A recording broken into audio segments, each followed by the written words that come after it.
Hello everyone, I'm just coming to you to bring you a little bit of like an update. I don't really know what to call this because I saw a lot of people talking about it on Twitter and I just thought, you know what, sod it. I'm in the mood, I'm going to talk about it. So I was looking on Twitter and I saw someone post the following. So it basically says, wait, no one has mentioned we got an update on the 7th of October, Mavity is gravity again. Now this confused me initially because I had no idea what this meant. But it links to, obviously, a page on what appears to be the Doctor Who website.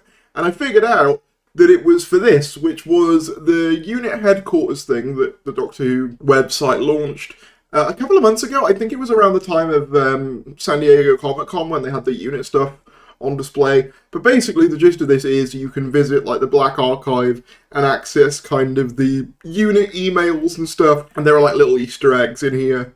As you can see here, top secret. And you can see like a bunch of stuff from the show. And each one has a little write-up. Obviously this one is the Sea Devil Egg, which seems to obviously tie into the new spin-off that's coming out.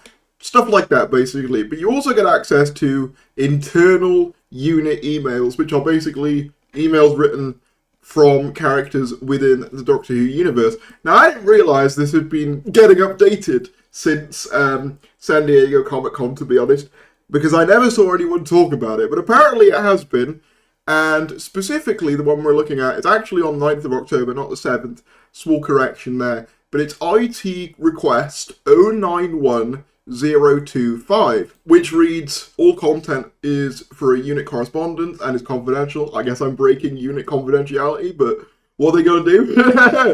It says, IT request, hi, I'm still getting that autocorrect bug on my computer since the Mayday incident. Very annoying. Can you remind me how to turn it off? Also, is gravity even a word? Cheers, Colonel C. Ibrahim. So, Colonel Ibrahim from UNIT. So, this seemingly confirms, or at the very least implies, that after the events of the reality war, where the 50th Doctor shoots his regeneration energy into the centre of the console and reboots the universe, causing some minor changes like the colour of teal and stuff like that. This essentially implies that one of the other things that did was reset the word Mavity back to gravity, at the very least on computers.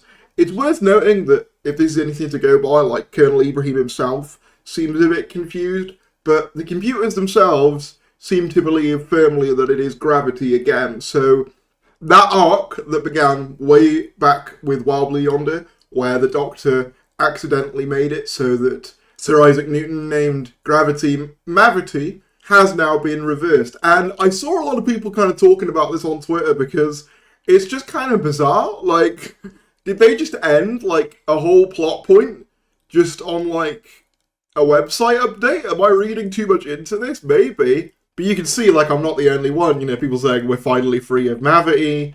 Does this mean RTD2 is over because they've concluded the Mavity through line off screen? Mavity is finally over, and it's the scene from that F1 movie. Kind of funny that people who remember the timeline from before got reset.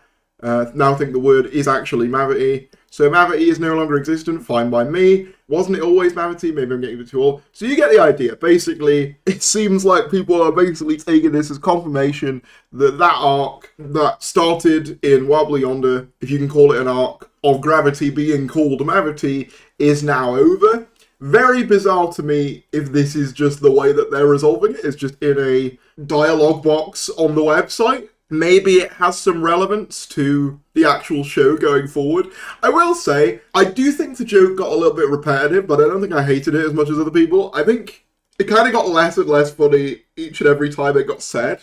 I do think that point, though, is interesting about, like, does this mean RTD2 is over because, you know, it's plot points are getting resolved off screen? I wouldn't go as far as to say that.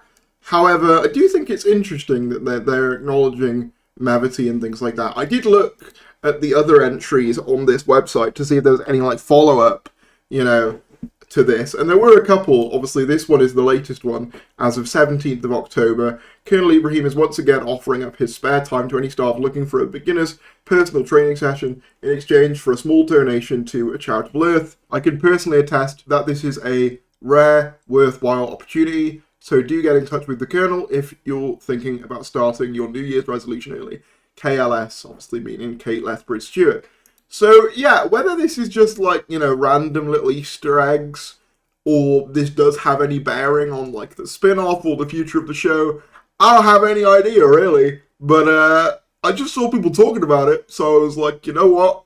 Obviously, as well, you have the reference in there to A Charitable Earth, which is the charity that Ace is said to have founded sometime after her travels with the Doctor.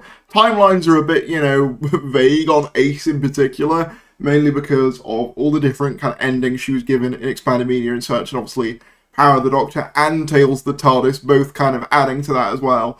So we assume that obviously she still founded the charity, even though I don't believe it's mentioned in Power or Tales. I could be wrong on that, though. So yeah, that's interesting as a little reference. Again, are these just little references? I mean, it's so cool, but it's like, I don't know, it's weird. Like, it'd be cool if, like, Ace's charity showed up in the spin-off. I know that, like, was it Joe in the collection box set trailers who was, like, hunting sea devils? And that's also done by Pete McTeague. So, like, maybe there's a connection there. I'm probably stretching that. There's probably nothing. I'm just kind of curious. I'll make a video. Sometimes I just want to make a video about something because I'm interested in talking about it. And this one's just kind of bizarre to me. I think it's kind of cool that they do this, like a little ARG type thing, a little in-universe thing. But I do find it telling that this update was done 10 days ago and people have only just discovered it today. I remember the Find the Doctor campaign, if anyone remembers that, during Flux. And, I remember how people figured that out before the deadline was even hit. Whereas now, on the same kind of, website with the same kind of idea, people aren't finding these clues until, 10 days after they've been posted, which I think potentially indicates, kind of what we've been seeing for a while with Doctor Who, of just a bit of a lack of enthusiasm for it, which is a bit of a shame, but yeah, I mean, it's understandable, I suppose. So yeah, I don't know how this actually works, whether this is going to have any relevance to Doctor Who moving forwards, or whether it is just a silly little Easter egg. Whatever your thoughts are, let me know down in the comments. It's interesting that at least Colonel Ibrahim seems to believe that it is still Mavity, despite the computers having corrected themselves. So I don't know whether that's the case that all humanity still thinks that it's Mavity, or just UNIT, because they were basically central to the whole incident with Comrades alternate reality, so they remember both. I don't know. That's kind of what happened in series 3 with the Masters year that never was. So let me know your theories if you've got any. I don't really know what else to say about this. See you later.